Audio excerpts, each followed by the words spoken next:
Now, this week on Our World, we feature Dandelion Hospital in Rongai sub-county, Nakuru County, which has been at the forefront as a role model in environmental conservation while offering medical services to the community.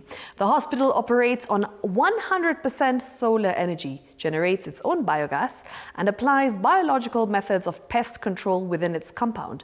These eco-friendly practices not only sustain the facility, but they also inspire the neighboring community to embrace conservation. Mike Kyalo traveled to Rongai and brings us this piece. Take a look. 40 kilometers from Nakuru town lies Dandelion Hospital. Despite the hot and semi-arid climate, once inside you are welcomed by a cool breeze. Even the sick breathe a sigh of relief, thanks to the many trees planted around the hospital. Services here are very good. The workers here are very welcoming. So from this, maybe the maternal open days, we come here. Dandelion imekuwa ni hospitali nzuri kwangu. Imekuwa nikija huku kila mara. Kama clinic every month wanakuja. When we bought the land, we only had one tree. We came up with a strategy where everybody who visits this organization leaves a mark by planting a tree. Being a very rural and arid area, nobody believed that it was possible to have trees in this area. But today, as you see the ambience, we are actually finding it difficult to find a place to plant more trees. It is milking time when we arrive, just past 6 a.m. Afterwards, the Frisian cows are washed with soap. Yes, soap, at least twice a week. Hii usafi inasaidia sana ng'ombe, anaondoa zile extra manyoya ambazo zinaanga kwa ng'ombe. Pia inamweka kuwa msafi. This avoids chemical sprays, keeps the animal comfortable, boosts milk production, and ensures the milk is safe for consumption. Sana sana sisi tulikuja kugundua mambo na chemical imeleta shida sana. Sana sana unajaribu kuzuia chemical, pia unataka kufunza kuhusu mazingira ikuwe mzuri, na pia tena tumekuja gundua pia hata ng'ombe ile spray ambayo tunatumia pia inaenda kama vile kwa biogas, zinaenda mtoni. Pia kuna chakula hapo, labda maziwa, kama tuseme mfanyikazi mwenyewe handle vitu vizuri. Wengine pia wanakamua, wanapiga ng'ombe dawa alafu wanakamua. Sasa tumeona ni mzuri pia ng'ombe awe msafi. Kama vile tunataka kuwa maziwa ikuwe safi, pia hata ng'ombe na yakuwe msafi vile maziwa ni safi. Clean cows also mean manure free from chemical residues. Since the hospital relies on biogas heating, avoiding chemicals protects microorganisms that power gas production, ensuring a stronger and more reliable supply. The cow dung is fed by 3 wheelbarrows every day, and then that is mixed with the equal ratio of water. And we ensure that we maintain proper mixture so that there is no waste that goes inside. And then you realize our farm manager ensures that there is no any chemicals, so that's why we don't spray the cows so that they don't feed on the bacteria. Everything that they eat is also organic. How they are cleaned is a representation of how we think as an organization. The cow dung goes to the biogas tank, and we use that gas in our kitchen to cook for both our clients, our communities, and all our staff. So we give lunch, organic lunch as well to our staff. The heat generated is enough to cook 130 meals a day for the staff and patients. We have 5 cows that feeds this biogas system, 32 cubic meters, and then the biodigester is able to provide enough gas that is able to serve over 130 meals per day. This has helped a lot in saving on cost of buying energy and also saving on environment. This system that we currently have is an ecosystem that talks about getting solar for health facilities, which reduces up to 40% of our initial cost of running a medical facility.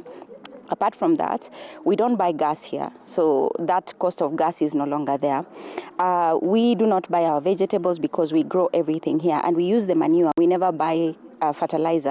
We use the manure to grow our vegetables. More than a quarter of the hospital roof is covered with solar panels, generating sufficient energy for the hospital and even pumping a bowl water, which the community accesses at a subsidized price. We are lucky that we got a borehole that is also pumped by solar. So it's pumped to an elevated tower, and then that serves the entire facility. We extend that to the community by ensuring as well that the community are able to come and get water from our borehole, and we also distribute water tanks, especially to women, so that they are able to have clean water for drinking. Sana na hii maji venye tusaidia sana juu huwa sometimes mtoni huwa nakatikanga.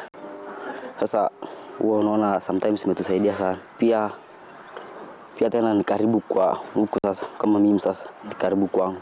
Alongside the solar panels are turbine ventilators that improve air circulation throughout the hospital. And this is the sort of culture we want to bring to arid communities, where there's so much sunlight that is not being used, which is a natural resource. Our ask probably to our government is a reduction in taxes to things that would make life easier, especially for rural communities, because majority of our communities and population of Kenya, 67% live in rural areas. Out of that 67, majority live in arid and semi-arid regions. And the greatest source of resource and the greatest resource that they have is sunlight. On the hospital farm, onions and peppers are intercropped to naturally keep pests away. We use pesticides from the land itself, and these technologies we have garnered from permaculture practices that are available across the country. And you see our vegetables are purely organic, and then you see the trees are able to grow even better. And then to ensure the ecosystem is working well, you see we also incorporate planting fruit trees that are purposely meant for birds, so that when they come to feed, they are able to eat the fruits instead of the vegetable.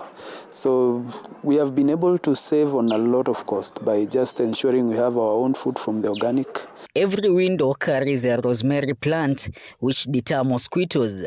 Once again, the use of chemicals is not an option. To avoid chemical use, we also ensure we are controlling mosquitoes and insects by planting plants that repel insects and mosquitoes. That include rosemary plant that you see planted around the compound.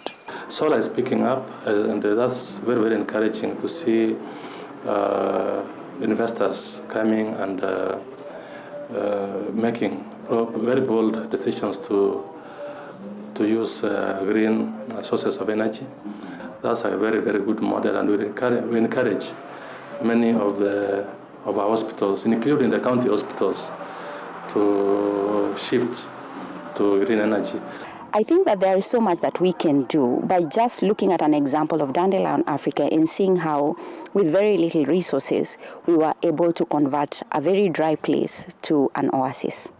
By blending innovation, sustainability and compassion, these facilities are proof that green energy can not only power hospitals, but bring hope to the community. From Rongai, Nakuru County, my name is Mike.